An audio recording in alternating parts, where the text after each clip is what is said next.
Bueno, buenos días para todos. Encantados de estar aquí nuevamente en un espacio de transparencia.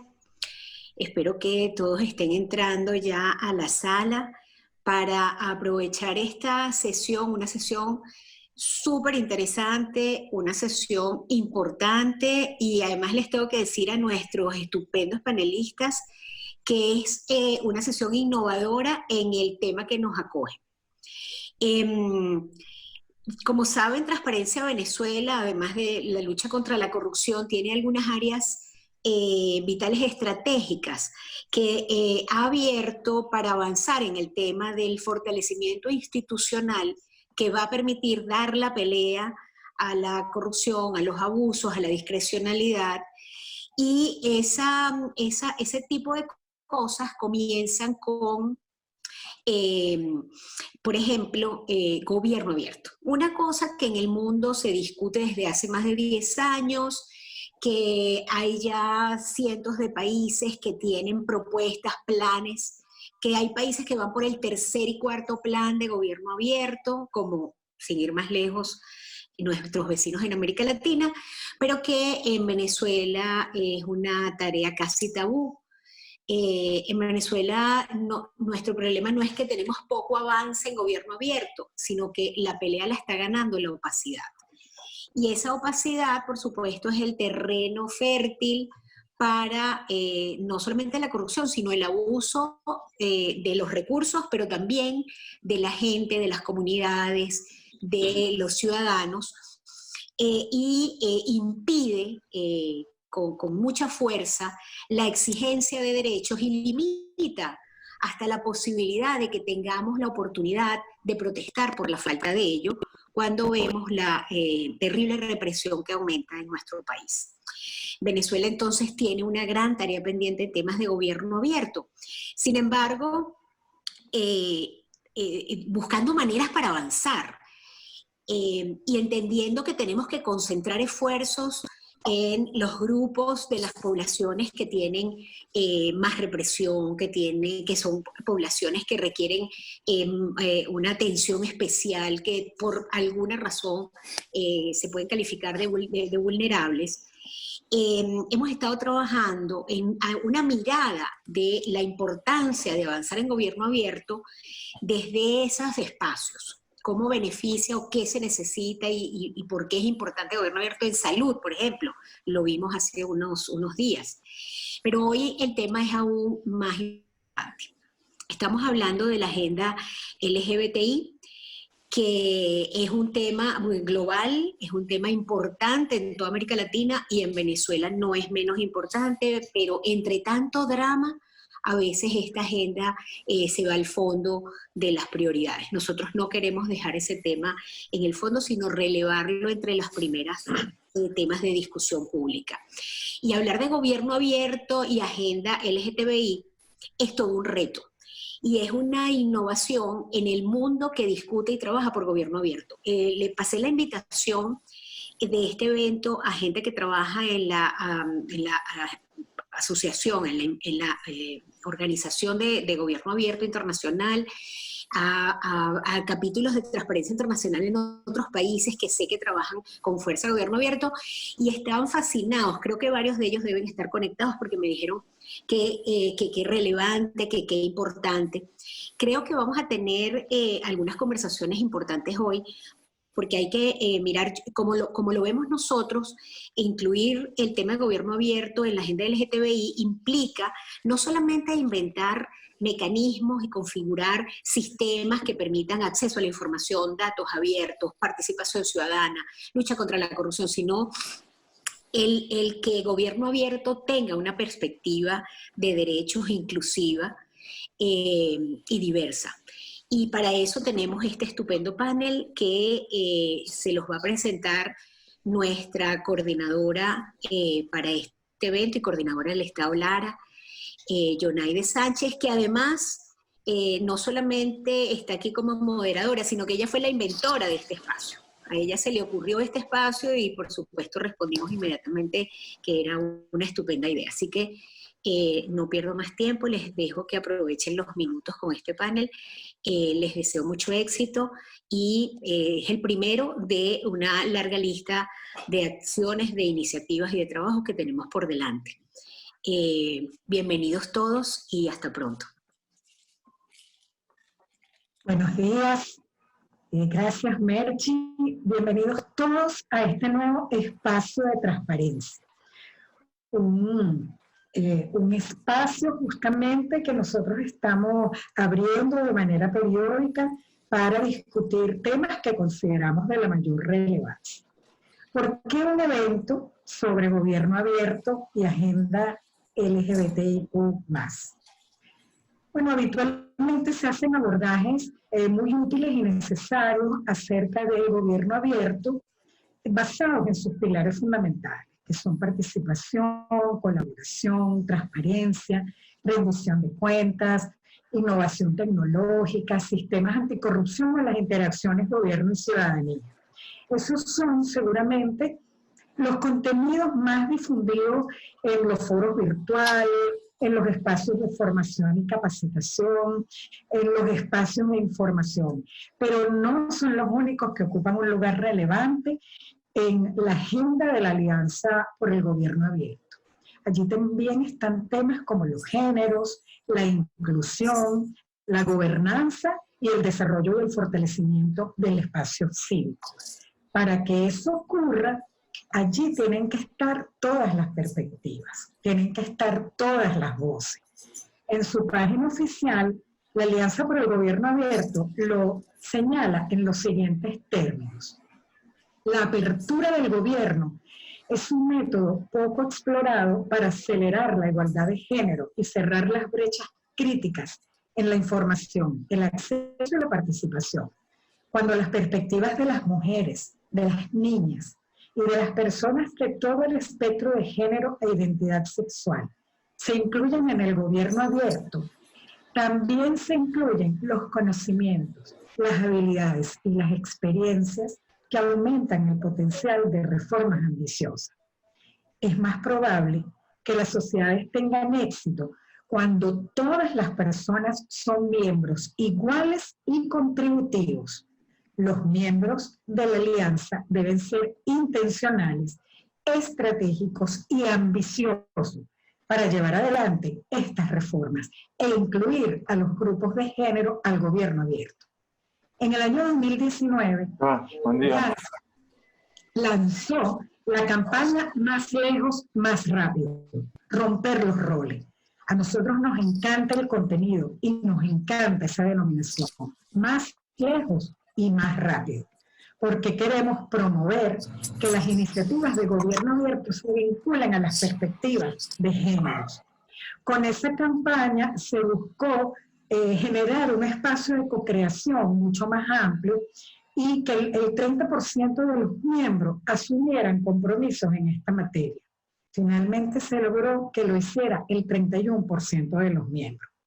Aunque haya avance, el reto sigue siendo mejorar la calidad de la participación de todas las personas, pero también de las personas LGBTIQ+, y vincular las iniciativas de estos sectores a acciones concretas de acceso a la información, transparencia, rendición de cuentas y una gobernanza más genuina, más amplia y más inclusiva.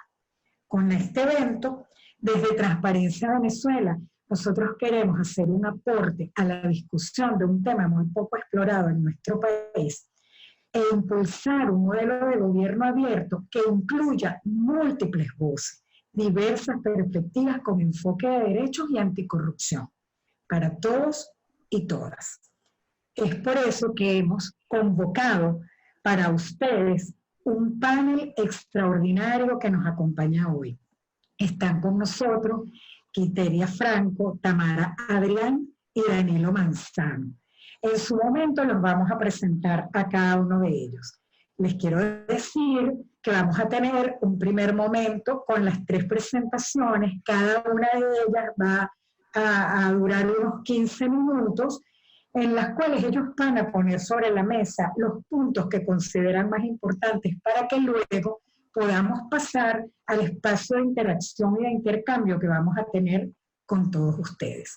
Vamos a comenzar con Quiteria Franco. Bienvenida, Quiteria. Quiteria, bienvenida.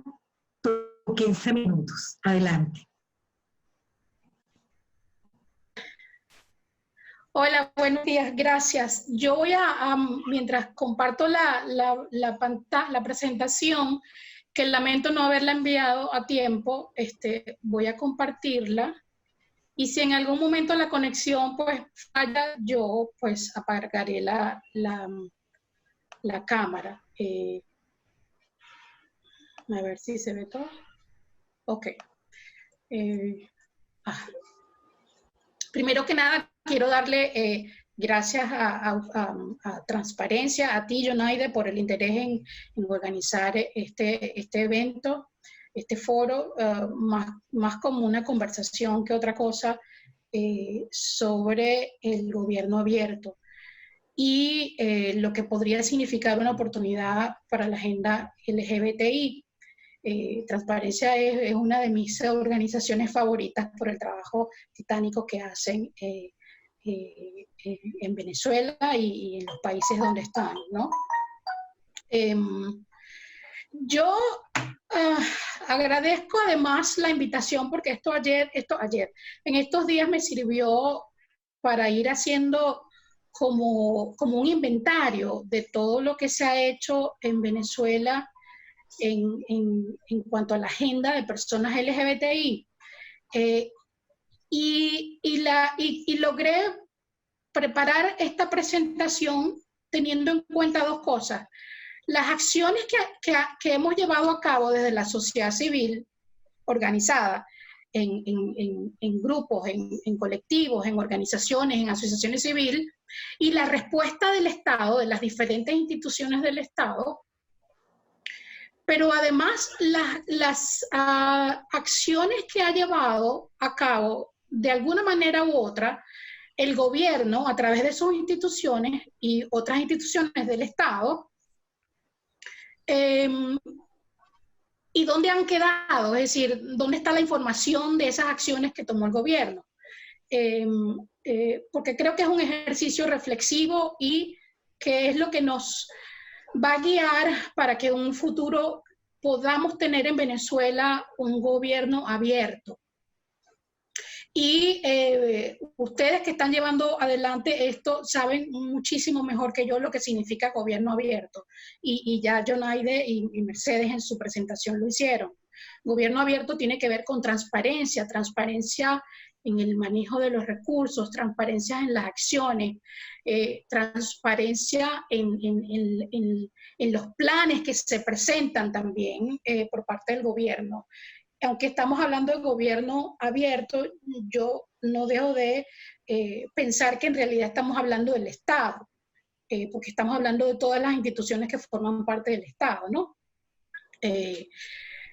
También significan esas características de gobierno abierto tener acceso a la información, es decir, tener archivos abiertos, que podamos ir a la página web de una institución y encontrar allí memoria y cuenta, datos, estadísticas y cualquier tipo de información que sea útil para la sociedad civil en su trabajo por los derechos humanos.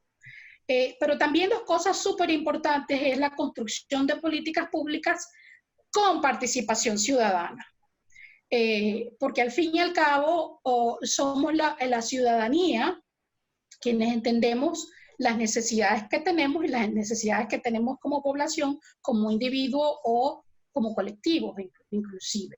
Y eso también, a mi manera de ver, significa construir gobiernos abiertos inclusivos y hacer de toda la sociedad el lema de Naciones Unidas de no dejar a nadie atrás.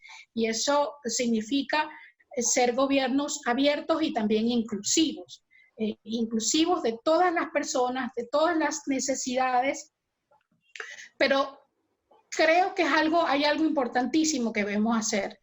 Un gobierno abierto no va a ser realidad ni en Venezuela ni en nuestros países latinoamericanos si seguimos eligiendo la gente que estamos eligiendo. Es decir, si seguimos eligiendo la gente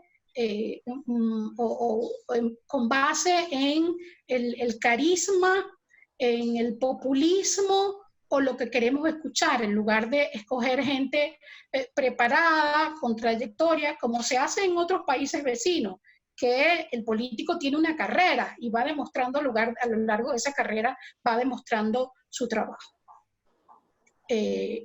Menos pasión y más razón, diría yo, lo que nos toca a la ciudadanía para nosotros tener como una realidad un gobierno abierto y estados abiertos. Entonces yo les voy a hacer como un repaso de lo que mi memoria y mis archivos me permitieron hacer sobre el trabajo que se ha hecho en Venezuela en la agenda de personas LGBTI, de derechos humanos siempre, ¿no?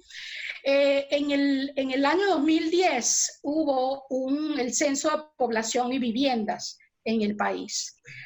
Para ese entonces, que se hizo en 2011, para ese entonces Unión Afirmativa, a través de una solicitud formal en el Instituto Nacional de Estadística, logra que se elimine aquel algoritmo que impedía que las parejas del mismo sexo se censaran como parejas.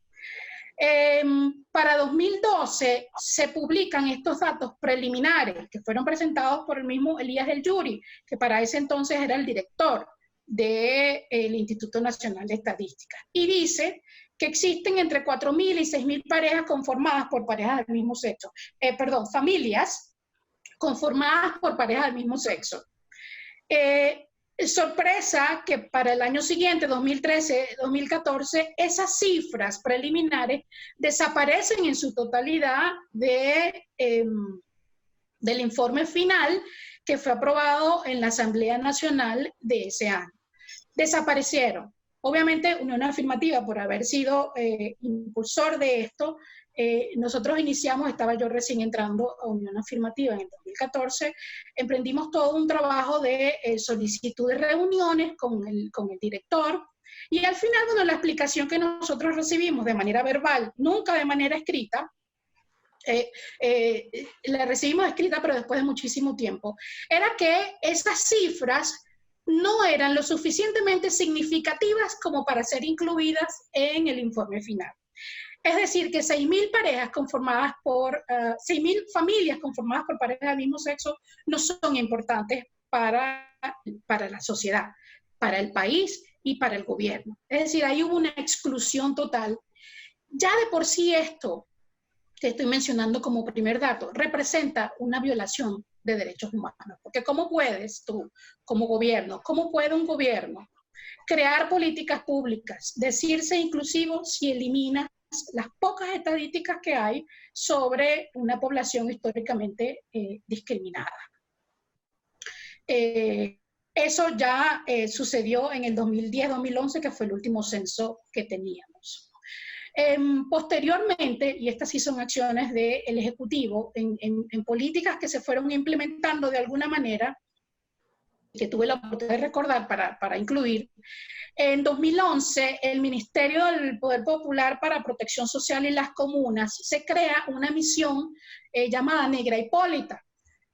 Hoy en día yo desconozco si esa misión aún existe, que tenía el fin de atender a las personas en situación de calle.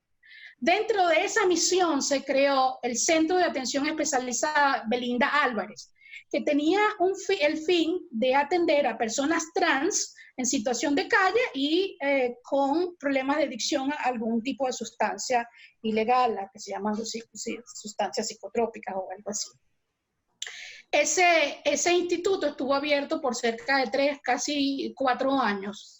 Y hoy en día nosotros no tenemos ningún tipo de información sobre cuántos recursos económicos se utilizaron, cuántas personas se atendieron, cuáles eran los problemas más frecuentes, qué capacitación tenía el personal, cómo se hizo la selección de ese personal, cómo fue la formación de ese personal, se le hizo seguimiento, la dotación de insumos y al fin y al cabo, ¿por qué cerró ese centro de atención especializada que era el primero en el país? Y creo que para ese entonces era el primero también en Latinoamérica. Ahí entonces tenemos ejemplos de cómo de alguna manera se crean iniciativas por parte del Poder Ejecutivo, del gobierno, pero luego no tenemos ningún tipo de información. Se cierran y nosotros no sabemos absolutamente nada. La posibilidad de un gobierno abierto es precisamente que la sociedad civil pueda hacerle seguimiento a este tipo de iniciativas y se den explicaciones, porque los gobiernos tienen que dar explicaciones de sus acciones. Lo siguiente, ya más reciente, el 2015, justo cuando estábamos en diciembre, ya había ganado la Asamblea Nacional la oposición, en un programa de estos que tenía Nicolás Maduro, el 15 de diciembre, en su programa 51 de contacto con Maduro, él anuncia y juramenta lo que se conoce como un Consejo Presidencial de Gobierno Popular para la Sexodiversidad. La sexodiversidad es como el gobierno se refiere a las personas LGBT. Sexodiversidad, sexodiversos, personas sexodiversas. Y para ese entonces se nombra como vocera a Ingrid Barón. Hoy en día no sabemos cuántos recursos, la misma pregunta que tenemos para todas las acciones que ha hecho el gobierno. ¿Cuántos recursos se le entregaron a este gobierno?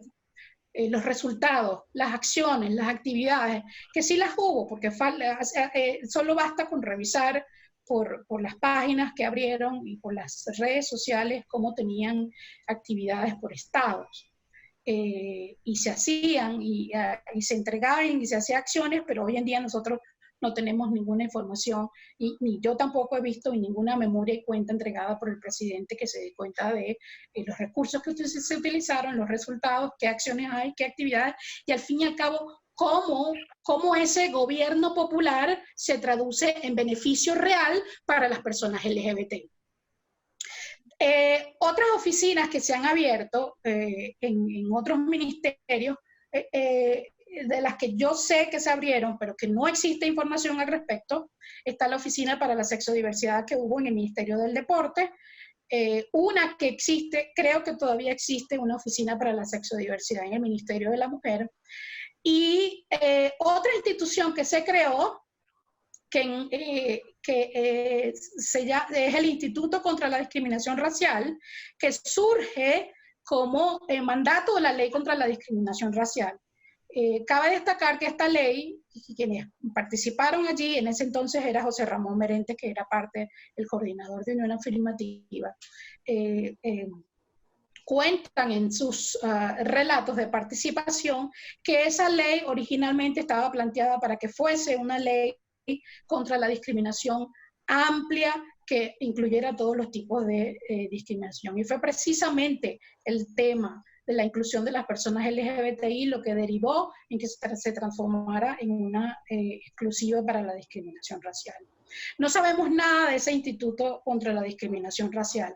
Y de esa ley, la nombro también además porque esa ley contempla una sanción a quienes incurran en discriminación. Cuando se aprobó la ley de protección a las familias, a las personas que viven con VIH y sus familiares, se utilizó este parámetro para imponer sanciones a quienes incurrieran en discriminación contra personas que viven con VIH. Tampoco tenemos información de cuáles acciones ha llevado a cabo este instituto, cuántos casos se han atendido, cuántas acciones ha habido a funcionarios públicos que sabemos que hay videos, que hay fotos, que hay noticias que han incurrido en expresiones homofóbicas y discursos de odio debido a la orientación sexual real o percibida de oponentes políticos e inclusive gente de la sociedad que no son políticos. Estos son el tipo de cosas que tener un gobierno abierto permitiría hacerle seguimiento. ¿Qué ha pasado con esas oficinas, no? ¿Cuántos recursos se les asignaron? Los gobiernos locales tampoco han escapado de esto, de la creación de oficinas de diversidad que posteriormente cierran. No sabemos qué sucedió, no sabemos cuántos recursos se les asignó y cómo se utilizó. La alcaldía mayor, cuando existía la alcaldía mayor, hubo en la gestión de Juan Barreto se creó una oficina de la diversidad. Esa oficina también se cerró y hubo muchísimos rumores de corrupción en esa gestión. Y de hecho, Juan Barreto, una vez que sale de esa alcaldía mayor, es investigado por casos de corrupción y creo que inclusive fue sancionado. En el gobierno del Distrito Capital se creó una oficina de atención integral a personas LGBTI durante la gestión de Daniel Ponte 2016-2017. Y al frente de esa organización estaba Leandro Viloria y Cody Campos. Y yo no sé si ustedes recordarán, pero eso está en las noticias y se puede investigar y se puede confirmar, que esa oficina cerró una vez que se dio el cambio de Daniela Ponte a Carolina Sestari en el gobierno del Distrito Capital. Y esa oficina cerró en medio de un escándalo en el que llegó la Guardia Nacional, donde encontraron y había acusaciones de corrupción, de que el lugar se estaba utilizando no solamente como una oficina para atender a personas LGBTI, sino como sede de la organización que tienen Leandro y que tenían para ese entonces Leandro y Cody Campos. Y que además se encontraron unos altares religiosos en esa oficina. Una oficina de una institución pública. Entonces, ha habido muchísimas cosas irregulares de las que no sabemos. En un artículo que yo escribí para ese entonces, yo invitaba a los coordinadores de esa oficina a que entregaran cuentas públicas y que demostraran con hechos y con datos que las acusaciones que se hacían en su contra, pues en efecto no eran ciertas, porque eso es lo que corresponde, ¿no? Cuando uno está enfrente de una institución, ¿no? Del Estado. Y actualmente está la alcaldía del municipio Libertador, bajo la gestión de Erika Farías, existe una oficina de atención a personas LGBTI, que se abrió en el año 2018. Al frente estuvo un joven al que no conozco, se llama Arturo Jiménez, y hoy en día está al frente una persona que se llama Dilberly Rodríguez, que coincidencialmente hoy es candidata en las elecciones para la Asamblea Legislativa en diciembre. Tampoco tenemos información de qué se hace en esa oficina, cuáles son las atenciones que prestan, qué se hace, e inclusive en una revisión rápida por la página web de la alcaldía del municipio Libertador, esa oficina no aparece en el esquema de la alcaldía del municipio Libertador. Entonces son preguntas que uno se hace y que dentro de un gobierno abierto la sociedad civil tendría la posibilidad de hacerle seguimiento a este tipo de gestión. También hay otra cosa que a mí me ha llamado mucho la atención, ¿no? El año pasado el Consejo Municipal del municipio Libertador, en mayo de 2019, nombró a 2 personas como embajadores LGBTI, Leandro Viloria y una persona de nombre Michelle Zamora. Y una de las preguntas que yo me he hecho y he buscado por todos lados es, bueno, ¿dónde está primero en la Gaceta Oficial con ese nombramiento? Y si es un nombramiento oficial, ¿qué implican ese cargo? ¿Cuáles son sus funciones? ¿Qué es exactamente lo que hace? Entonces son preguntas que tenemos y que tener un gobierno abierto implicaría saber y poder hacerle seguimiento, que es el trabajo de la sociedad civil. Y solo por mencionar el resto, la Defensoría del Pueblo también ha incurrido en cosas de las que hoy en día todavía no sabemos. En la gestión de Gabriela Ramírez se hizo una promesa en 2 ocasiones, 2010-2013, de una apertura de una oficina específica, especializada para personas LGBTI. Y en 2013, en efecto, se designó a una persona de nombre Simón Delgado, pero tampoco tenemos información de cuántos recursos se les asignó, cuántos casos se atendieron, qué actividades se llevaron a cabo, qué se hizo y cosas por el mismo estilo. En la gestión de Tarek William Saab, eso se eliminó completamente. Y hoy en día no sabemos absolutamente nada de las gestiones que hizo Tarek William Saab. Victoria, con permiso, estamos en tiempo, gracias. Ok, bien. Voy adelantando y cualquier otra cosa la puedo mencionar más adelante. Claro. También es importante saber que a nivel de la Asamblea Nacional, las organizaciones de derechos humanos hemos tenido infinidades de acciones e iniciativas, y la respuesta institucional que hemos tenido es completamente el silencio. Es decir, no se sabe, son leyes, propuestas de leyes que se engavetan, que uno nunca sabe por qué razón, si se presentaron o no. La ley de igualdad y equidad de género quizás es la única que podemos decir que llegó un poco más lejos, que fue discutida en primera, que fue presentada y aprobada en primera discusión, pero nunca llegó a segunda discusión. Tenemos la agenda legislativa que fue presentada por la red LGBTI en 2 oportunidades, 2011 y 2016, y tampoco se recibió ninguna respuesta. Y la propuesta de modificación del Código Civil, que es una ley mejor conocida como la Ley de Matrimonio Igualitario, que se entregó, tenía la particularidad de que se entregó además con más de 40, con firmas de más de 40 organizaciones recogidas a nivel nacional, pues nunca supimos la respuesta del CNE sobre las firmas. No de manera formal, de manera verbal sí recibimos una respuesta, y era que el número de firmas no había llenado los requisitos de 1,5% o algo así. El Tribunal Supremo de Justicia, para no dejar de mencionarlo, se tardó 5 años en responder un recurso de interpretación que introdujo Unión Afirmativa, y quizás Tamara lo mencione más adelante, el recurso de la diputada que está en espera desde el 2004. Y los varios recursos que ha introducido la Organización Venezuela Igualitaria, que están sin respuesta.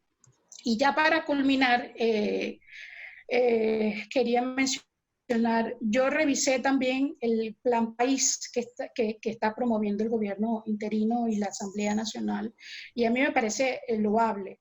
Está dividido en áreas, las áreas ambiente, infraestructura, sistema de productivo, servicios de seguridad. Luce como un plan muy bueno, pero le falta un elemento principal, que es la inclusión de la gente, porque nada de eso se puede hacer si nosotros no tomamos en cuenta a la gente. La gente es esencial, y afortunadamente creo que han comenzado a contactar a grupos específicos para hablar de agenda Plan País para grupos en particulares. Y revisando la página web vi que se han incluido jóvenes, mujeres, poblaciones indígenas, personas con discapacidad y personas LGBTI en el área social. Hace falta, entonces, creo que hace falta esperar un poco más para ver cuando esas agendas estén listas. Pero creo que también hace falta llamar a la reflexión a eso, que si no incluimos a la gente, estamos siendo inclusivos. Y lo importante de todo esto es saber que las personas LGBTI no somos cuerpos con órganos sexuales únicamente y que vamos por la vida solo teniendo sexo. Somos personas que tenemos vida, somos personas que tenemos familia, somos personas que producimos, tenemos trabajo, tenemos diferentes características. Hay niñez, adolescencia LGBTI, jóvenes LGBTI, poblaciones indígenas que son LGBTI, personas con discapacidad también que son LGTBI, y migrantes, refugiados, personas con VIH, personas con condiciones de salud, en fin, personas LGBTI que hoy en día son víctimas de trata, que tienen problemas de alimentación, que no pueden alimentarse como es. Todo esto hay que tomarlo en cuenta, y la inclusión tiene que ser parte de un gobierno abierto en el futuro en Venezuela. Creo que con eso termino y me quedaré por aquí. Gracias. Gracias, Quiteria. Bueno, vamos a tener luego oportunidad de conversar con todos ellos. Vamos a avanzar con las exposiciones. Tamara Adrián, bienvenida a este espacio de transparencia. Tamara, adelante. Buenos días, buenas tardes, buenas noches, depende de dónde estén ubicados en el globo terráqueo. Gracias a Transparencia Venezuela por esta oportunidad. Yo quisiera saber cuántos minutos me quedan ya, porque es hasta las 45, entonces son las 36. ¿Será como 3 minutos nada más? No. Te vamos a extender tu tiempo también, no te preocupes. Ok. Bueno, entonces, rápidamente. Uno, La historia de la transparencia se remonta a tiempos tan lejanos como el reinado de Luis XIV, cuando se exigió la creación de un Consejo de Estado a los fines de generar el control de los actos del Estado y la transparencia de la rendición de cuentas. Sin embargo, a lo largo del tiempo, los ensayos para crear una verdadera transparencia con relación a la rendición de cuentas y la rendición efectivamente de gestión ha sido una de las grandes luchas de las democracias. No existe rendición de cuentas en las dictaduras, ni de izquierda ni de derechas. Tampoco existen derechos para las personas, derechos humanos para las personas de las minorías en los países donde existen dictaduras también de izquierda y de derecha. Por eso es que en el caso de Venezuela es evidente que la confrontación de la situación que existe con relación a los derechos para la población LGBT, los derechos iguales para la población LGBT, con relación al resto de los países de América Latina, es tan notoriamente atrasado. En efecto, y para aquellos y aquellas que no lo sepan, en este momento en América Latina existe matrimonio igualitario en México, Costa Rica, Colombia, Ecuador, Brasil, Uruguay, Argentina, y uniones civiles en Chile y una sentencia reciente en Bolivia. Existe el reconocimiento de la identidad de las personas por vía administrativa, sin requisitos patologizantes y de manera expedita con el otorgamiento de una nueva partida de nacimiento en México, Costa Rica, Colombia, Ecuador, Brasil, Uruguay, Argentina, Chile y Bolivia. También existe protección integral contra la discriminación e inclusive en algunos países la penalización de los crímenes de odio con agravantes específicas en todos esos países. Venezuela se destaca entonces por ser un antro de intolerancia, un sitio de intolerancia y de irrespeto a los derechos de la población LGBTI. Esto ha sido medido en las consecuencias de esto han sido medidas en un survey, en una encuesta que realicé durante el año 2019 y que redacté un libro sobre los resultados de esta encuesta que se encuentra en la red, en la página academia.edu, que se llama Para dejar de ser fantasmas. Lo meten en Google y lo encontrarán, que da cuenta de la situación respectiva de las personas LGBT viviendo en Venezuela con relación a aquellas personas LGBT venezolanas viviendo en la diáspora. Y la confrontación en las situaciones económicas, de violencia, sociales, culturales, educativas, en uno y otro contexto.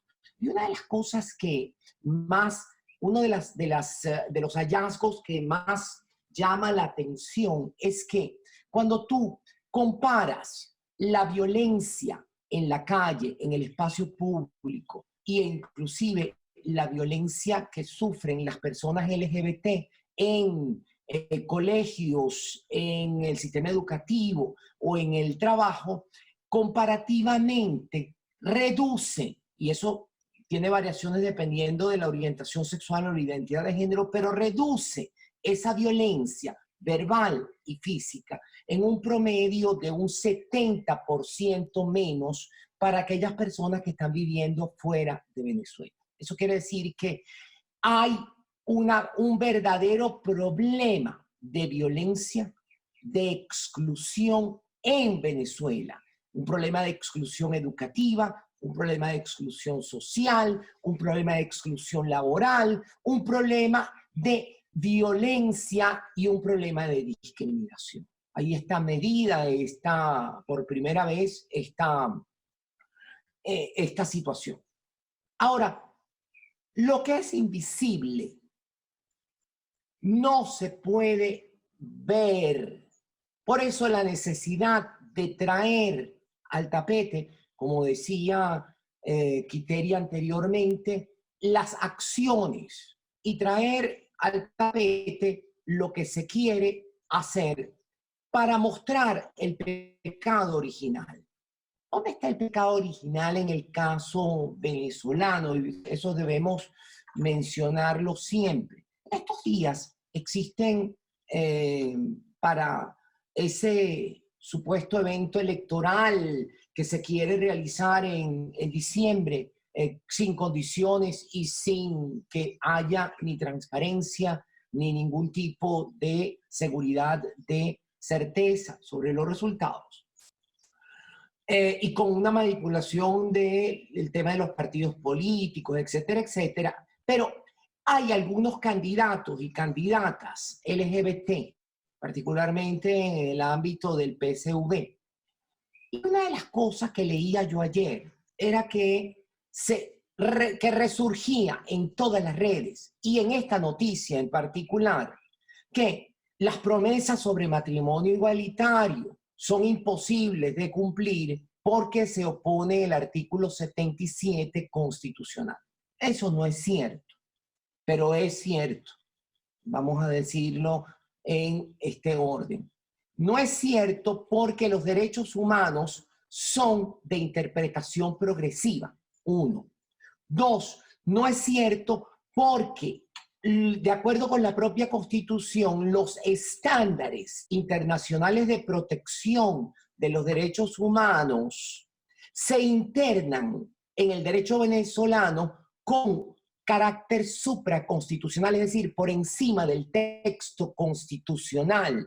Ergo, cuando la decisión de la consultiva de la Corte Interamericana de Derechos Humanos en el caso de Costa Rica establece que los derechos de la población LGBT, 1, al reconocimiento de la identidad de las personas trans por vía administrativa, sin requisitos patologizantes, por medio del otorgamiento de una nueva partida de nacimiento y en condiciones de privacidad, que son las 3 primeras partes de la sentencia, y que en segundo lugar existe el derecho de las parejas del mismo sexo al reconocimiento de uniones civiles y al reconocimiento del matrimonio. Esta decisión se interna, independientemente de la interpretación regresiva que tuvo la Sala Constitucional del Tribunal Supremo de Justicia en la sentencia del 28 de febrero del año 2008, caso Unión Afirmativa de Venezuela, por cierto, que interpretó de manera regresiva el artículo 77, diciendo, atreviéndose a decir, porque ha sido el único tribunal en el mundo que se ha atrevido a decir que las parejas del mismo sexo son ontológicamente diferentes de las parejas heterosexuales, confrontando estas terribles decisión con la que paralelamente dictó la Corte Constitucional colombiana. Poco después, la Corte Constitucional colombiana fue unos meses antes, la Suprema Corte de la Nación brasilera, la Suprema Corte de la Nación mexicana, sobre el mismo tema de esos artículos constitucionales que hablaban de hombre y mujer, o legislativos que hablaban de hombre y mujer. En los 3 casos hablaron de una interpretación progresiva de la ley. Ahora bien, en este ámbito, ¿cómo entra el gobierno abierto como elemento de cambio? Las experiencias más recientes de gobierno abierto que conozco, que se han implementado en Cono Sur y particularmente en la provincia de Córdoba y en la provincia de Buenos Aires, porque los conozco, porque conozco a quienes lo implementaron. Incorporaron de manera directa a la población LGBT en la gestión y en el control de la gestión, en la inclusión social, y educativa de las personas LGBTI, particularmente de la población trans, más recientemente en la incorporación de 1% de funcionariado público para la población trans por la exclusión histórica de esta población del sistema educativo y laboral. Más del 90% no tienen un trabajo digno debido a los prejuicios. Y en definitiva, el tema de los programas que también conozco que se han desarrollado en Brasil a nivel, sobre todo los que conozco son el de los 3 estados, el del estado de Sao Paulo, en Río de Janeiro y en Curitiba. Perdón, también conozco el de Aracaju. Y son programas locales donde el centro está en la educación, en la promoción y en la rendición de cuentas, incorporando a las ONG como elementos de medida de la acción y de las consecuencias de esas acciones. De tal manera de que si es posible llevar a cabo un gobierno abierto en esta manera, en esta materia. Finalmente, como elemento de reflexión, cuando yo me incorporo en la Fundación de Voluntad Popular, fue porque yo me reuní con Leopoldo López para tratar de incorporar esto en el municipio Chacao, donde ya no era él el alcalde, pero sí estaba alguien que estaba también haciendo vida en la formación del partido. Y justamente lo que se quería crear era justamente un sistema abierto en donde todo tema de presupuesto, todo tema de medida, todo tema de rendición de cuentas estuviese lo suficientemente documentado y lo suficientemente expuesto a través de redes sociales, con la finalidad de que toda la sociedad civil y en general todas las personas pudiesen efectivamente empujar hacia los cambios necesarios en las políticas públicas. Desafortunadamente, y con esto termino, la experiencia en Venezuela es que la opacidad ha sido absoluta y la ausencia de rendición de cuentas ha sido total. Por ende, tenemos mucho trabajo por delante para, uno, restablecer la democracia y una vez restablecida la democracia para eliminar justamente estas secuelas de esta opacidad que ha tenido más de 20 y tantos años Venezuela. Gracias por su atención.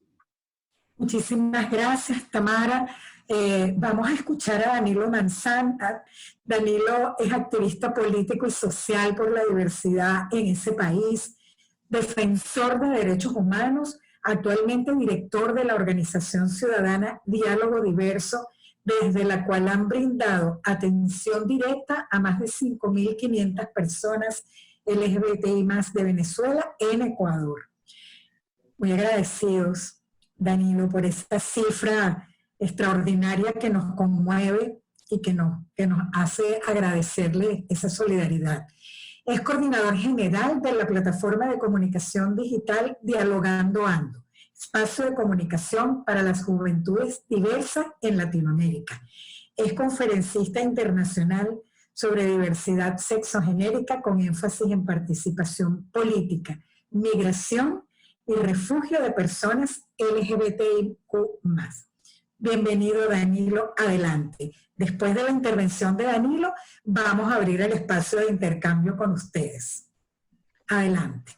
Muchísimas gracias, mi querida Yonaide, y quiero primero agradecer también a Transparencia Venezuela por esta enorme oportunidad de que podamos contar los beneficios que tiene que el Ecuador sea parte de la Alianza para Gobierno Abierto, pero sobre todo tener esta oportunidad también de compartir una vez más un panel virtual con la diputada Tamara Adrián, a quien envío un abrazo enorme, siempre ese reconocimiento inmenso por el trabajo que realiza en pro de los derechos de la comunidad LGBTI, resistiendo en Venezuela, pero también por el énfasis y el empuje que representa para la comunidad LGBT en América Latina y el mundo entero.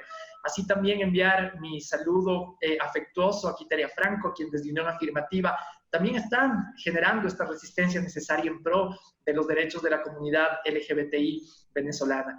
Bueno, yo quiero comentarles, agradeciendo una vez más la invitación, justamente cuáles son las ventajas y estas oportunidades que podemos encontrar cuando un país, en este caso el Ecuador, que justamente el 18 de julio del 2018 pudo ser reconocido ya como parte de la Alianza para el Gobierno Abierto y asumir no solamente las diferentes responsabilidades que esto implica, sino también ser parte ya de una enorme cantidad de países alrededor del mundo, que en este momento son ya 78 países y 22 gobiernos locales en la actualidad que forman parte de este proceso.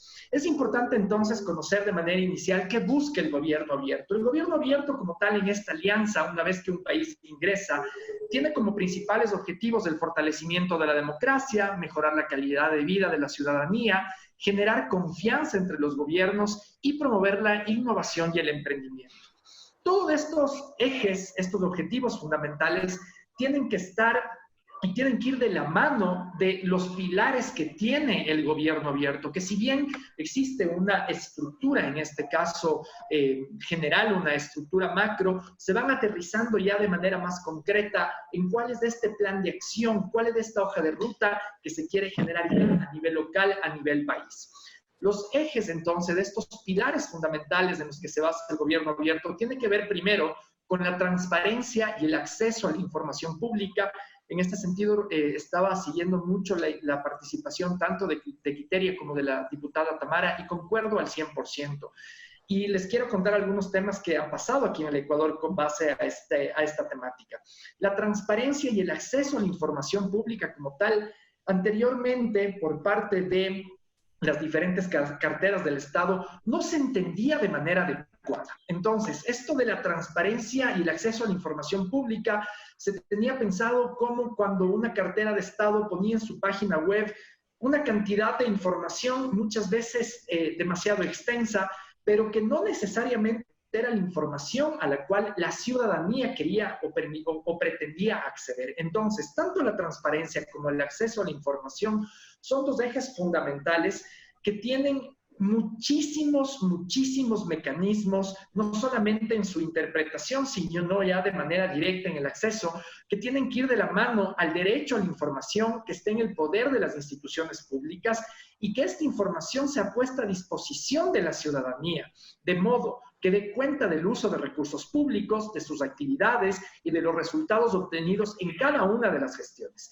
Esta información debe ser relevante, exigible, accesible, oportuna, tiene que ser veraz, tiene que ser comprensible. Esto quiere decir que hable en el lenguaje ciudadano, tiene que ser sencilla, tiene que ser divulgable, es decir, que pueda ser compartida de una manera fácil y sobre todo tiene que ser completa. La transparencia como tal no puede ser un ejercicio en el que el Estado quiere transparentar aquella información que le parece pertinente. Tiene que ser toda la información en el acceso a la información.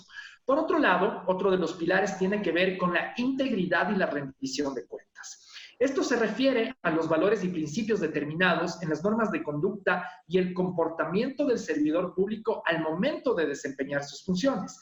Además, implica que el Estado fundamente sus acciones y asuma la responsabilidad sobre sus decisiones. Sobre el tema de integridad y rendición de cuentas, que creo que es uno de los ejercicios que desde la ciudadanía hacemos mayor énfasis, es que también a través de lo que implica la Alianza para Gobierno Abierto pueda tener un enfoque de cambio permanente. En el caso del Ecuador, por ejemplo, hay un tiempo en el que las diferentes carteras de Estado, los diferentes ministerios, pero también los funcionarios públicos que han sido electos a través de los procesos de elección popular, hacen una rendición de cuentas que de pronto aquí en el Ecuador se volvió, digámoslo, como un sentido muy alegórico, se volvió como una costumbre en que se organizaba un mitin político, sea presencial o en este momento sea virtual, para que el funcionario público cuente lo que tuvo que hacer. Muchas veces utilizando una vanaglorización cuando en realidad eran sus responsabilidades. Entonces, la rendición de cuentas como tal es un ejercicio que definitivamente tiene que darse de manera permanente, pero también tiene que entenderse que esta es una obligación del funcionario público y que en este caso a los ciudadanos no nos está haciendo un favor al momento de cumplir con una de sus responsabilidades. Eso es importante también tener en cuenta. Así también involucra el fortalecimiento de mecanismos de control y vigilancia de las instituciones públicas y de los procedimientos para que la sociedad pueda exigir cuentas a sus representantes. Entonces, el ejercicio de la integridad y rendición de cuentas no solamente tiene que ver con esta voluntad, que en realidad es una obligación en la que el funcionario público y en sí el Estado en sus diferentes partes ofrece esta rendición de cuentas a la gente, más bien es un mandato y que tiene que ir de la mano a las acciones y a la información que la gente quiere conocer. Otro de los pilares importantes tiene que ver con la colaboración e innovación pública y ciudadana, que implica generar nuevos espacios de diálogo y trabajo que permitan encontrar nuevos enfoques, metodologías y formas de hacer gestión pública, favoreciendo la colaboración con otros actores de la sociedad. Involucra el reconocimiento de las capacidades y aportes de la ciudadanía en la solución de problemas de interés común, como la mejora en la prestación de servicios públicos, que es algo que aquí en el Ecuador ha ido mejorando, enhorabuena, pero que definitivamente todavía hay muchísimo por hacer. Y uno de los ejes y de los pilares, de los 4 pilares fundamentales, tiene que ver definitivamente con la participación ciudadana, que implica el empoderamiento de la ciudadanía en la toma de decisiones públicas, reforzando su rol activo y promoviendo mecanismos de participación en la gestión de los asuntos públicos. Una vez que se logra comprender la importancia que tiene estos 4 ejes, podríamos entonces nosotros empezar a identificar de qué manera la población y la agenda de los derechos de la diversidad sexogenérica que en el Ecuador podía ser parte justamente de este proceso. Y aquí es importante comprender que cuando ya se empieza a trabajar en la creación de un plan estratégico para gobierno abierto, esta es una invitación formal que se hace de manera tripartita para que diferentes actores que conformamos el país podamos ser parte de estos procesos y que no se haga como anteriormente se ha venido ejerciendo este rol democrático, en el que la ciudadanía, de manera organizada, generábamos una agenda que es nuestro mecanismo de negociación con la clase política, se la entregábamos en este caso a los tomadores de turno y nos sentábamos a ver a qué momento finalmente se cumplían esta serie de requerimientos, demandas y necesidades identificadas en este caso por el ciudadano. Una de las principales bondades que tiene la Alianza para Gobierno Abierto en su ejecución y en su implementación directa es que invita a todos los ciudadanos, tanto de la función pública, tanto de la sociedad civil como de la academia, a repensarnos de manera permanente de qué manera queremos vivir en un Estado que no solamente garantice derechos humanos para la ciudadanía en su diversidad, sino que también nos permita la identificación permanente de los diferentes mecanismos de acción, de trabajo, de rendición de cuentas, en la generación de transparencia, entre otros, para poder así reconocer que la ciudadanía como tal se comprende y se compone también por estos otros, por estas otras y por estos otros que están también ejerciendo un rol dentro de la función pública. Es decir, que la ciudadanía como tal no solo comprende a quienes estamos desde el otro lado, sino que es un ejercicio mancomunado que tiene que tener como objetivo mejorar la calidad de vida de todas y todos. En este punto, y para ingresar ya directamente a lo que implica el tema del involucramiento de la agenda LGBTIQ+, dentro de la Alianza de Gobierno Abierto, aquí en el Ecuador tuvimos, creería yo, bastante suerte por un lado, al haber podido identificar dentro de la importancia que tiene el gobierno abierto, una oportunidad fundamental para poder ingresar no solamente lo que implica una agenda por la diversidad sexogenérica, sino también un espacio que beneficie y que involucre los derechos de las mujeres en su diversidad. No solamente entonces el hablar de género, sino el hablar de géneros, de identidades y de expresiones que puedan ser parte de este espacio. Puntualmente, para no extenderme en lo que implica el gobierno abierto, cuáles son sus objetivos, entre otras cosas, quiero comentarles, sí, cuáles son los resultados efectivos que hemos nosotros podido obtener a través de esta vinculación efectiva. En este sentido, comentarles que una vez que hemos logrado nosotros aquí en Ecuador generar este espacio en la creación del primer plan de gobierno abierto Ecuador, logramos entonces generar un involucramiento efectivo para que exista por primera vez en el primer plan de gobierno abierto del Ecuador, teniendo en cuenta que hay otros países, tal como lo mencionaba la diputada Tamara Adrián, por ejemplo, en Argentina, que llevan un tiempo de proceso de implementación mucho más amplio. En el caso de Ecuador, logramos trabajar con un lobby efectivo, permanente y sobre todo organizado para que los derechos de la diversidad ingresen en la creación del primer plan de gobierno abierto de entrada.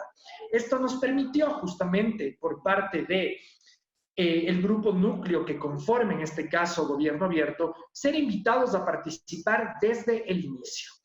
¿Y a qué me refiero desde el inicio? Entrando directamente a la vinculación de la población LGBT dentro del proceso. La creación y la co-creación del primer plan de gobierno abierto implica, y en el caso del Ecuador implicó, una participación activa de más de 800 diferentes entidades, espacios, tanto del gobierno como de la academia y de la sociedad civil. En este caso, tuvimos una oportunidad inicial desde la población sexodiversa para ser parte de la construcción de este primer plan de gobierno abierto, al haber sido parte también de este grupo de diferentes consultores y profesionales que en diferentes partes del Ecuador logramos ingresar a este espacio para poder co-crear y diseñar de manera permanente lo que va a ser la creación del plan de gobierno abierto en Ecuador, que fue un proceso bastante largo, fue un proceso sostenido, pero sobre todo fue un proceso organizado, donde logramos que la diversidad sexogenérica, representantes de la población LGBT, tanto individual como a través de sus diferentes organizaciones, puedan ser parte de estas reuniones preparatorias en diferentes puntos del Ecuador. Esto fue fundamental porque el proceso de la creación de alianza del primer plan de gobierno abierto en el Ecuador contó con la presencia de la diversidad sexogenérica a nivel nacional. Y por supuesto que cuando vivimos en un país lastimosamente que aún tiende a ser homofóbico y que aún tiende a ser discriminador, nos encontrábamos con algunas brechas, con estos desafíos de cómo en un espacio de diálogo que lo que pretendiera crear y co-crear este primer plan de gobierno abierto en Ecuador, teníamos a funcionarios públicos, teníamos a representantes de otras organizaciones sociales y también teníamos a esta población sexodiversa presente. Pero ¿qué pasaba entonces con aquellas personas que en su expresión de género podían hacer mucho más notoria su orientación, su identidad de género como tal?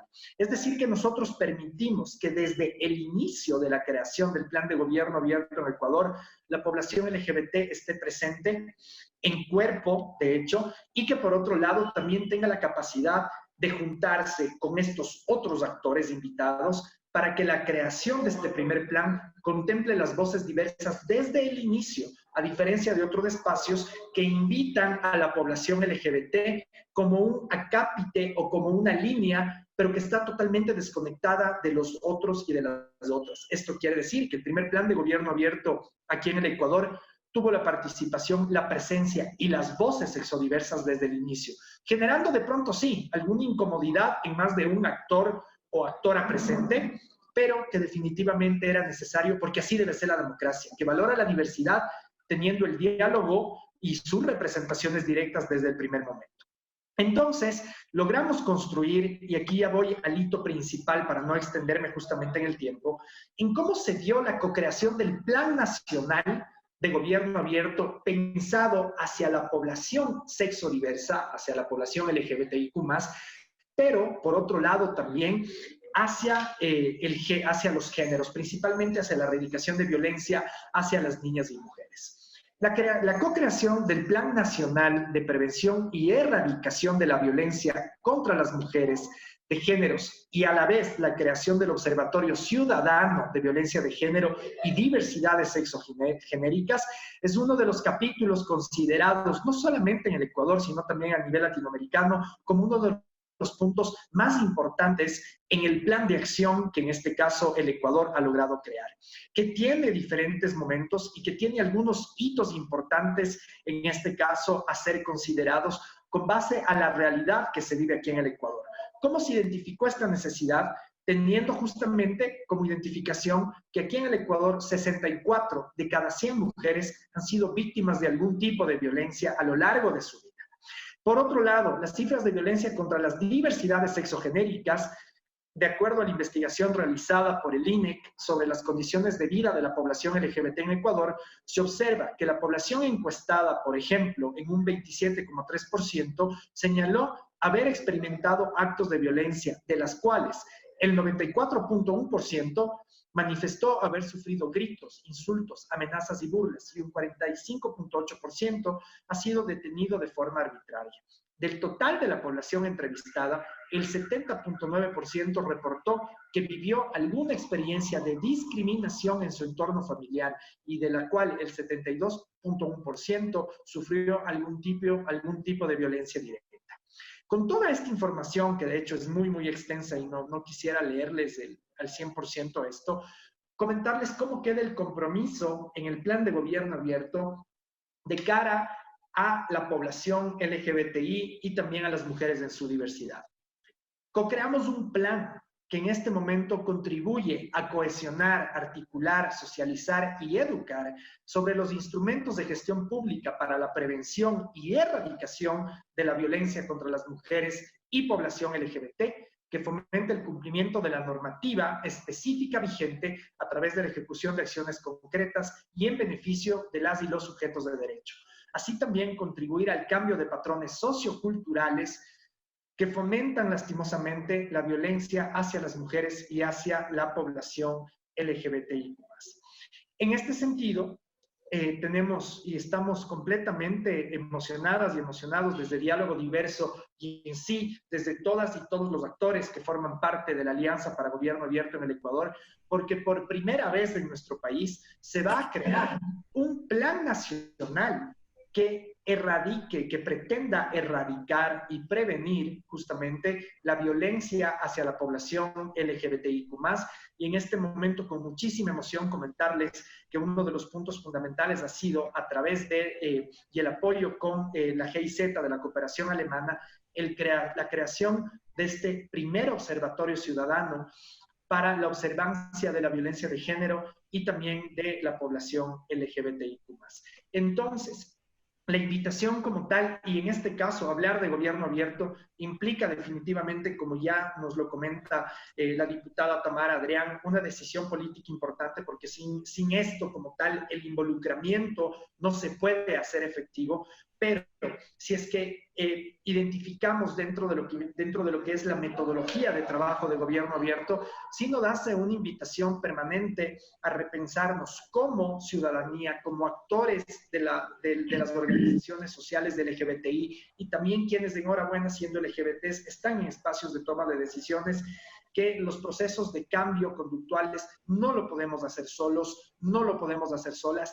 Necesitamos justamente cohesionar de manera permanente los espacios de diálogo y de la generación de acuerdos, pero teniendo uno de los puntos más importantes, que es cómo logramos ponernos de acuerdo con el otro y con la otra, que no necesariamente piensa como yo, que tiene un punto de vista divergente, que aún le cuesta comprender ciertos temas, porque nosotros hemos visto que ese es uno de los ejercicios, de hecho, más necesarios.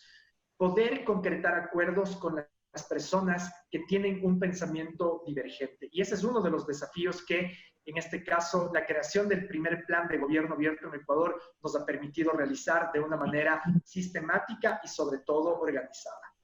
Así que esperamos, y esto es algo que lo hacemos siempre, que los procesos que conocemos en Venezuela no permiten que la ciudadanía como tal pueda tener una representación más activa, que las diferentes formas, en este caso de violencia, terminen no solamente hacia las y los defensores de derechos, sino también hacia la clase política que no comulga con el régimen de turno, puedan identificar de manera permanente las diferentes acciones y oportunidades para este fortalecimiento de la democracia tan necesaria en nuestra hermana Venezuela.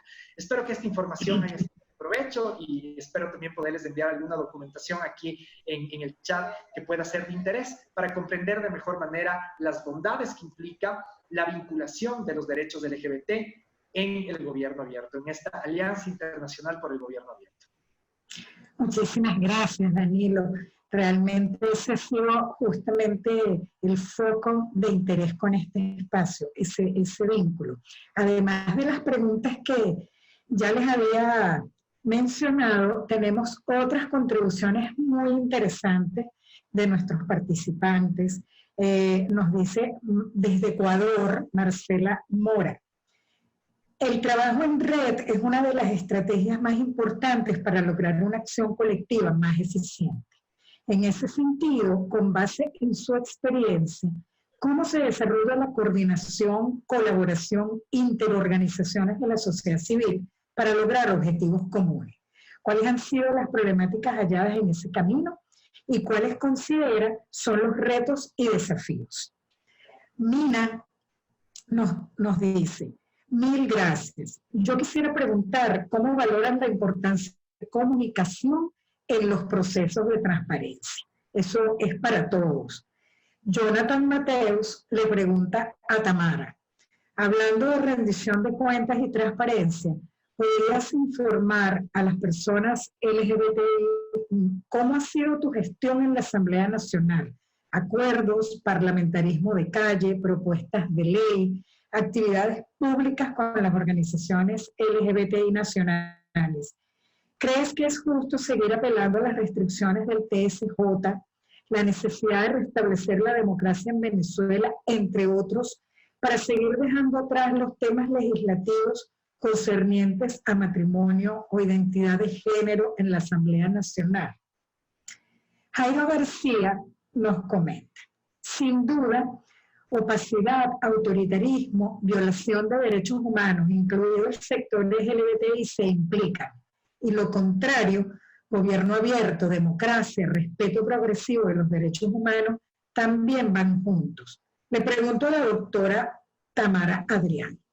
¿La ampliación de los derechos individuales, civiles, matrimonio, identidad, es suficiente para garantizar los derechos plenos del sector LGBTI? ¿Habría que reconocer derechos especiales? ¿Y qué otros derechos prestacionales sociales distintos a los generales requiere de manera especial el sector LGBTI+? Por supuesto que además de que la pregunta se dirige a alguien, los demás panelistas también pueden intervenir en el momento en que lo deseen. Tenemos otra intervención de Nelson Freire. Valioso este espacio de reflexión sobre un tema novedoso del presente y futuro. Quisiera indagar sobre las condiciones que sería necesario impulsar y las acciones que se pudieran promover para ampliar la articulación de organizaciones de la sociedad civil en procura de incrementar la influencia de la comunidad LGBTI en nuestra sociedad, en el sentido de visibilizar a futuro un gobierno abierto. ¿Cuáles serían las prioridades en esa dirección? Vamos entonces a darle 3 minutos a cada panelista para que comenten no solamente las preguntas que le dijeron a cada uno, sino cualquier otro comentario, otra contribución que deseen hacer. Entonces, vamos a hacerlo al revés en esta oportunidad. Danilo, comenzamos contigo. Gracias. Muchas gracias, mi amiga querida. Estaba justamente leyendo las preguntas y veo que Tamara va a tener muchísimo que responder en este caso. Pero nada, en lo que implica justamente, creo que las preguntas más importantes tienen estas dos patitas, ¿no es cierto? Estas dos aristas. La primera, yo creo que para que podamos trabajar de manera efectiva en lo que implica el gobierno abierto, porque digamos que el gobierno abierto debería ser una forma de vida, como debería ser la democracia, ¿no es cierto? O sea, tanto la democracia como el gobierno deberían verse así, como una forma de vida, como un ejercicio permanente en el que cada uno de sus actores, previo a trabajar de manera conjunta, también de manera interna tenemos nuestros enormes desafíos. En lo que implica el tema LGBTI, por ejemplo, esta dificultad de poder ponernos de acuerdo de manera permanente en una generación de agenda conjunta, donde se puedan priorizar cuáles son las necesidades efectivas. Aquí en el Ecuador acabamos de cumplir un año en junio del primer aniversario en cuanto a la aprobación del matrimonio civil igualitario por parte de la Corte Constitucional, y muchas personas dijeron, perfecto, bueno, ahí está, la población LGBT ya tiene garantizado absolutamente todo, cuando en realidad el tema del matrimonio igualitario era una arista más de una agenda inmensa en cuanto a poder tener este acceso equitativo igualitario hacia los múltiples derechos que aún siguen siendo una deuda permanente de la democracia con la ciudadanía, en este caso sexodiversa. Así que para accionar de manera inicial, creo que es necesario soltar los egos, y creo que eso es algo que también atraviesa a la sociedad civil en este caso, la dificultad muchas veces de identificar los puntos comunes más allá de las diferencias para que de manera organizada podamos tener justamente una agenda común que nos permita también responder de una manera adecuada como sociedad civil. Por otro lado, en el caso de aquí del Ecuador, en una de las preguntitas que hacía justamente Marcela, a quien enviamos un enorme saludo, ella fue parte del equipo de presidencia de la República que impulsó como un profesionalismo realmente grande el proceso para la creación de la Alianza de Gobierno Abierto. En este sentido, yo creo que las dificultades dadas a lo largo del camino ha sido cuando la sociedad civil como tal deja de creer. Y creo que eso es uno de los temas más fuertes, ¿no? Hemos venido acostumbrados a trabajar con gobiernos de tipo paternalista, que también, por otro lado, no han regresado a ver de manera honesta las demandas que desde los ciudadanos existen. Y esto también hace que muchas veces algunos actores como tal ya no pierdan la fe, por así decirlo, en trabajar de manera conjunta con un gobierno de turno. Finalmente, es importante entender que en este caso el gobierno abierto como tal no solamente involucra a quienes están en un espacio de toma de decisión, sino que en realidad es una agenda de país. Es una agenda que se construye con diferentes ejes, en este caso, no solamente con los objetivos que se persiguen desde la demanda ciudadana, también con el apoyo de la academia, con quienes están dentro de la función pública, sino también siguiendo los objetivos de desarrollo sostenible que en este momento son fundamentales. Así que yo creo que para terminar mi intervención, yo creo que como ciudadanía también tenemos que despojarnos muchas veces de esa mala onda que a veces podemos verle a todo, que es parte lastimosamente de los diferentes procesos. Aprender a trabajar de manera intergeneracional es valiosísimo. Esto de que solo los jóvenes para los jóvenes, dejando al lado la sabiduría de la gente que ya ha trabajado, pero también necesitamos la generosidad de la gente adulta, que pueda traspasar de manera permanente sus conocimientos a la gente más joven. La sociedad civil necesita relevos, la sociedad civil también necesita estar refrescándose de manera permanente, y eso también comprende la innovación, no solamente como un tema tecnológico, sino también como una decisión que permite de manera permanente el involucramiento de nuevos actores a defender nuestros derechos ciudadanos, ¿no? Y comprender finalmente que la vinculación de la agenda LGBT al plan de gobierno abierto como tal no tiene que tener como objetivo seguir viéndonos como un gueto, sino justamente las demandas que de manera organizada tenemos que incluir por el bien de la ciudadanía. La democracia tiene que construirse como un beneficio en la forma de vida de todas y todos. Eso de que nos siguen viendo como minoría y por lo cual tienen que darnos pequeñas dádivas para que nos conformemos, no puede ser parte de las negociaciones, y en este caso el gobierno abierto nos da una oportunidad de generar acuerdos de manera mucho más grande, en medida de que sepamos organizarnos de manera interna también. Danilo, muchísimas gracias. Bueno, tantas ideas tan interesantes que están planteadas aquí, y daría para tanto. Lamentablemente, pues nuestro tiempo es limitado, pero nos encanta que nos pongas los enlaces de los documentos que comentabas para poder compartirlos con todos y seguir trabajando este tema en nuestros distintos espacios. Tamara, adelante. Gracias, yo voy a hacer como Munch en 3 minutos. No puedo. Pero bueno, vamos a dar por lo menos alguna idea de las cosas. Sobre el contenido de la sentencia de la Sala Constitucional del TCJ, y su alcance, ¿qué fue lo que dijo el TCJ? Que las parejas del mismo sexo eran diferentes de las parejas heterosexuales y que por ende el artículo 77, cuando hablaba de hombre y mujer, no era discriminatorio porque la discriminación solo ocurría cuando se realizaba entre pares y que la Asamblea Nacional podía legislar sobre derechos siempre que no fuese ni el matrimonio ni las uniones estables de hecho, es decir, una estructura segregacionista. Por lo que cualquier decisión de la Asamblea Nacional es ir en contra de esta decisión del TCJ con las consecuencias que esta horrible decisión regresiva del TCJ, homofóbica completamente, contraria a los derechos humanos, totalmente regresiva, que dictó el TCJ.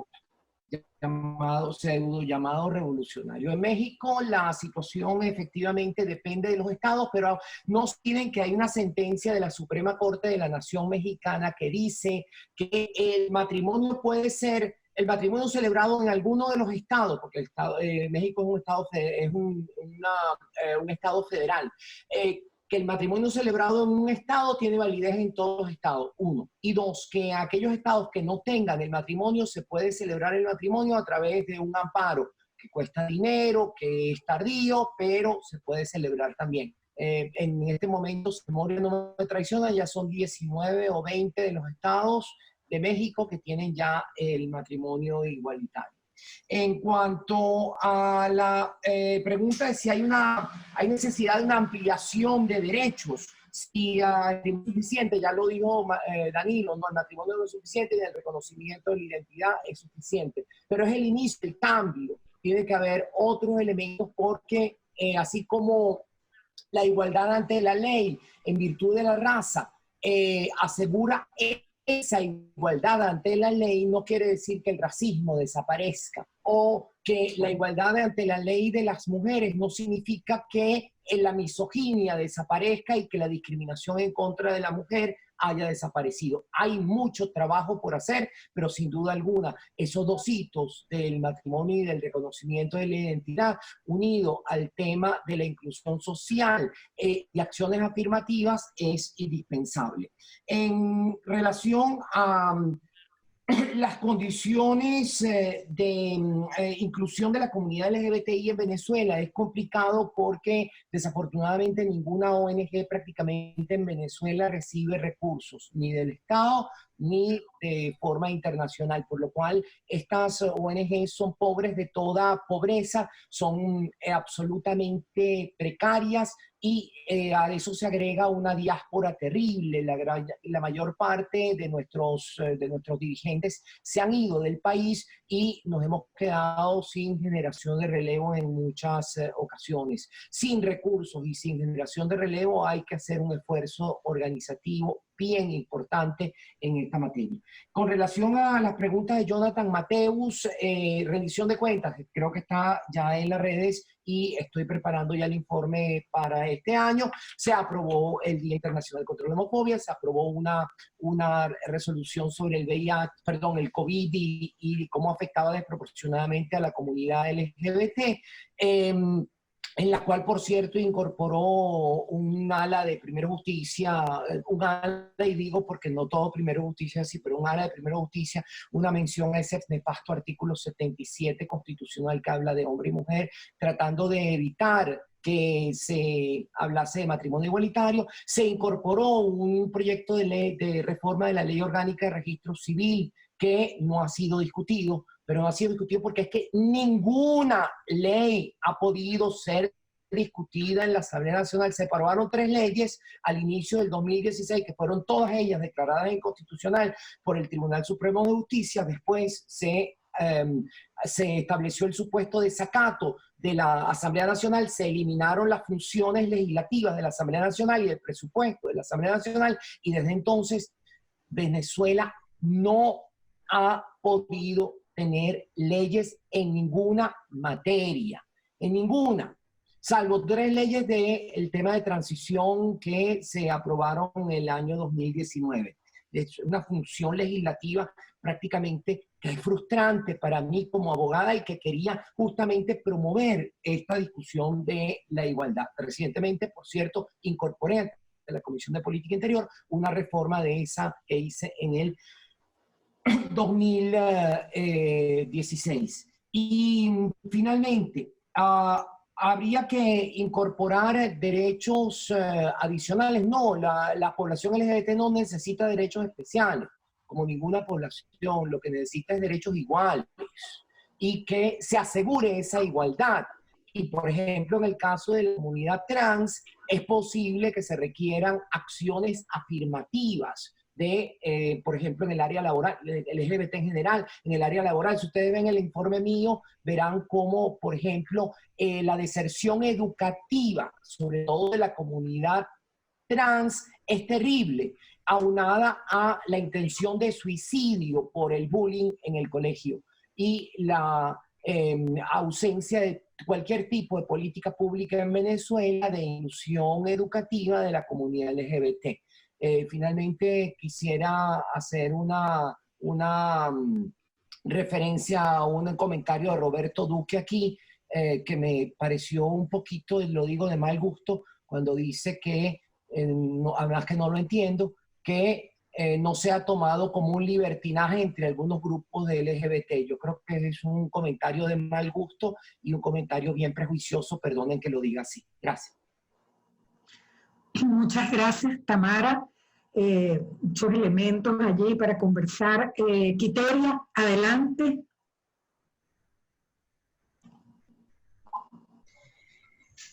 Ajá, voy. Como muchas cosas, ¿no? Muchas reflexiones después de casi 2 horas escuchando las palabras, ¿no? El gobierno abierto es sinónimo de democracia. Lo contrario a eso ya lo conocemos en Venezuela, es opacidad y corrupción, y también conocemos lamentablemente en Venezuela las consecuencias de la corrupción. Es el enriquecimiento de unos pocos y el empobrecimiento de muchos.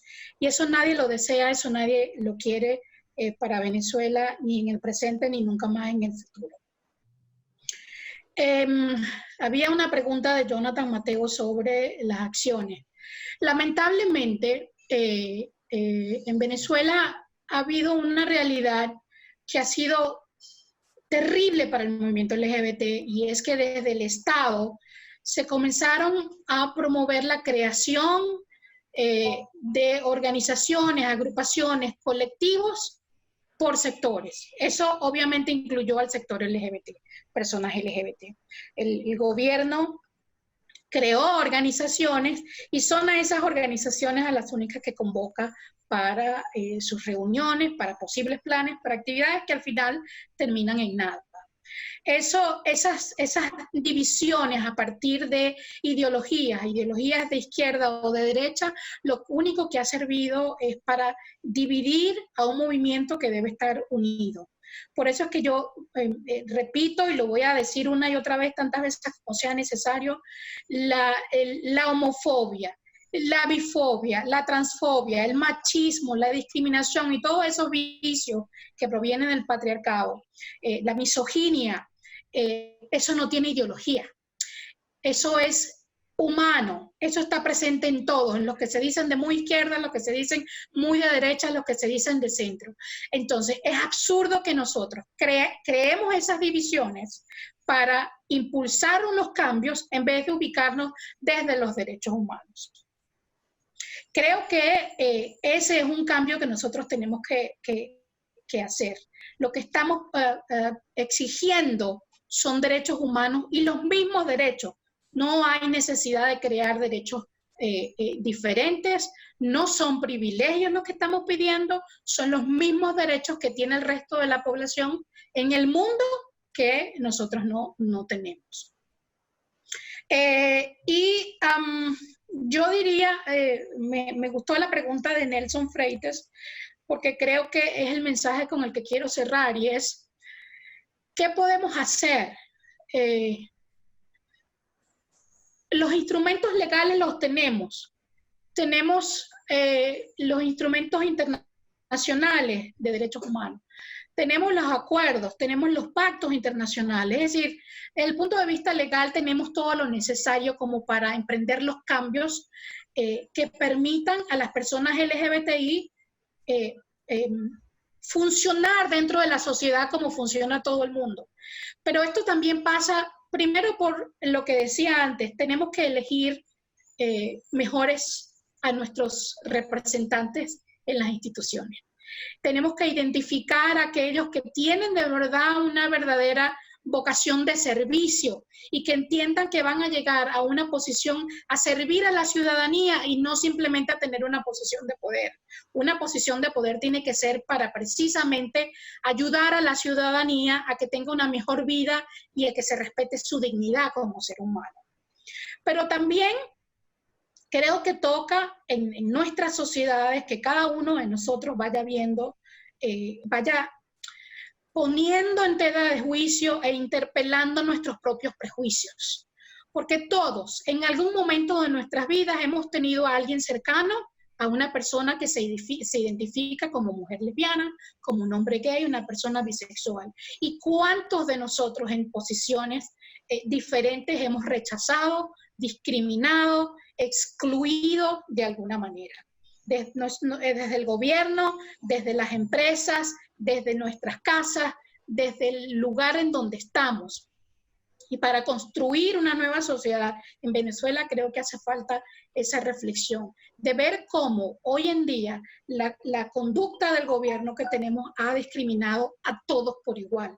Entonces toca evaluarnos de cómo estamos nosotros también discriminando a una persona por una razón en particular, que en este caso es la orientación sexual, ya sea real o percibida, porque también aquí en este país se discrimina a la gente porque parece lesbiana, porque parece gay. Entonces, esos prejuicios también tenemos que ponerlos sobre la mesa y evaluarlos. ¿Cuántos de nosotros le negamos el puesto de trabajo a alguien porque parece gay o porque lo es?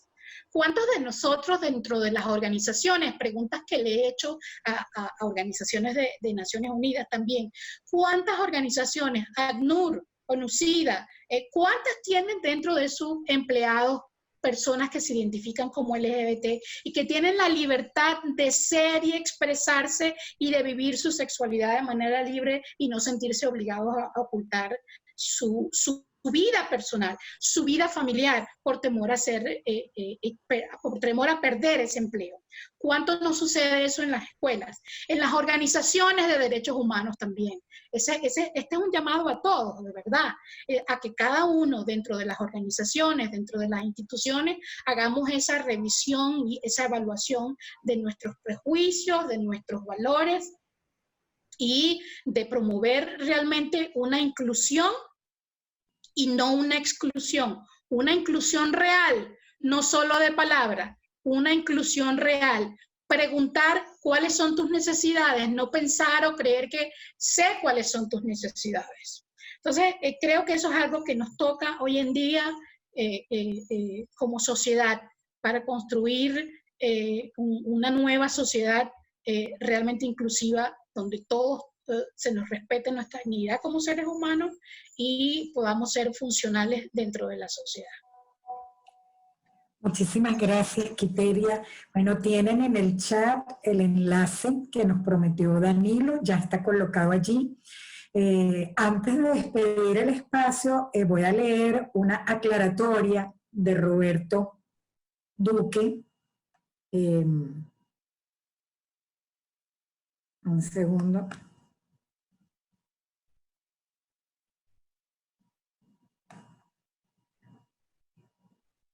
Ya lo vamos a leer. Dice Jonathan también: agradecemos a Transparencia Venezuela por este espacio, a Quiteria y Tamara por su trabajo sostenido a favor de nuestra comunidad a pesar de las adversidades que se tienen en nuestro país.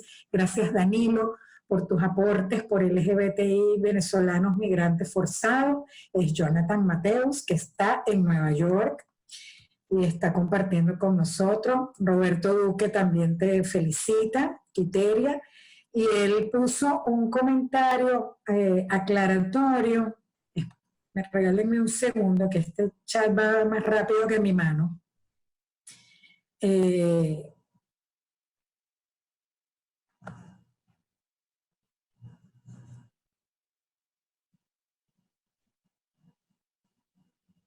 y nos dice que en ningún momento quiso hacer un comentario incómodo, sino cómo el tema del gobierno abierto podía, digamos, vencer ese tipo de prejuicios, ¿no?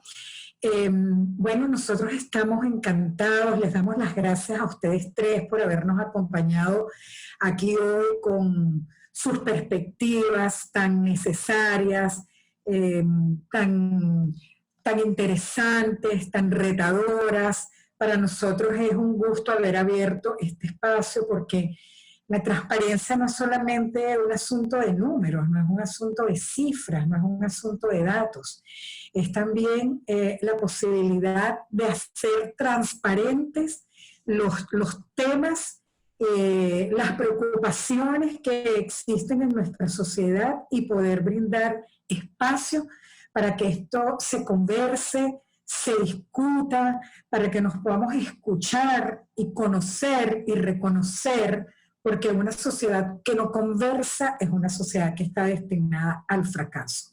Así que todos los espacios conversacionales que sean muy bienvenidos, y el enfoque de derecho indiscutiblemente nos brinda una transversalidad que nos es muy útil para abordar estos temas, digamos, de la manera más adecuada. Gracias a todos ustedes por habernos acompañado hoy. Gracias a nuestros tres expositores. Francisco, gracias por ayudarnos. Estás allí técnicamente con nosotros también. Estén pendientes de nuestros espacios de transparencia porque siempre estamos trayendo temas que estamos seguros nos interesan. Danilo, Tamara, Quiteria, gracias y esperamos seguirnos encontrando en este camino de la lucha por los derechos de todos y todas. Hasta pronto.